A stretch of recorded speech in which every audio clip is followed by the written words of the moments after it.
এত ঘনবসতিপূর্ণ দেশ। মাসুদ ভাই যেটা বলেছেন, এখন আমরা যারা এই গণতন্ত্রের পক্ষের শক্তি, ফ্যাসিবাদ বিরোধী শক্তি, এদেরকে হত্যা করার জন্য এখন মিশন নিয়েছে গাড়িতে পাজাবা, রোড অ্যাক্সিডেন্ট করানোর কাজে। আমি জানি না আইন শৃঙ্খলা বাহিনী আমাদেরকে প্রোটেকশন দেবে, তাদের নিজের নিয়ন্ত্রণ নাই। ছাত্ররা ঘোষণা দিয়ে এক কলেজ আরেক কলেজের সাথে মারামারি করতে যায়, আইন শৃঙ্খলা বাহিনী কি ঘুমায়? বলছে যে আমরা অ্যাকশনে যাই নাই, হতাহতের সংখ্যা বাড়াতে পারবে। তাহলে অ্যাকশনে না গিয়ে আপনি কি হতাহতের সংখ্যা কমাতে পেরেছেন? এই পরিস্থিতি কেন তৈরি হলো? আপনারা কেন নিয়ন্ত্রণ করতে পারছেন না? এটা কি আপনার ওষুধ আবিষ্কারের মতো আপনি গিনিপিগের মতো প্রয়োগ করে দেখবেন যে এটা কাজ করতেছে কি করতেছে না?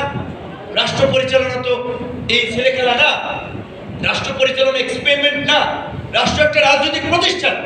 রাষ্ট্র পরিচালনায় রাজনীতিবিদদের দরকার। শুধুমাত্র সুশীল ব্যক্তিদের দিয়ে উপদেষ্টা পরিষদ গঠন করে এই পরিস্থিতিতে দেশকে সামাল দিতে পারবেন না। ইউনূস স্যার সহ সরকারের দায়িত্বশীল ব্যক্তিদেরকে অনুরোধ করব, অনতিবিলম্বে সমস্ত ক্রিয়াশীল রাজনৈতিক দলকে নিয়ে জাতীয় রাজনৈতিক কাউন্সিল গঠন করুন।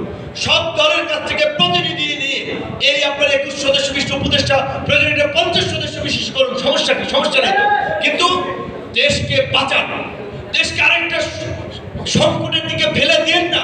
কিন্তু আপনারা যেদিকে যাচ্ছেন, যেভাবে যাচ্ছেন, তাতে দেশে আরেকটা বিপর্যয় তৈরি হবে। এই বিপর্যয় তৈরি হলে আমরা সামাল দিতে পারবো না। তাই সর্বশেষ জাতীয় ঐক্যের আহ্বান জানিয়ে, জাতীয় সরকার প্রতিষ্ঠার আহ্বান জানিয়ে, এবং আজকের যার ডাকে আমরা এখানে উপস্থিত হয়েছি, যার প্রোগ্রামে আমরা উপস্থিত হয়েছি, আমাদের সিনেমার নায়ক, বাস্তবের নায়ক ইলিয়াস কাঞ্চন ভাইকে বলবো, আপনাকে কে কি বললো, কে কোথায় দাওয়াত দিল বা না দিল, আপনি আপনার কাজে এগিয়ে যান।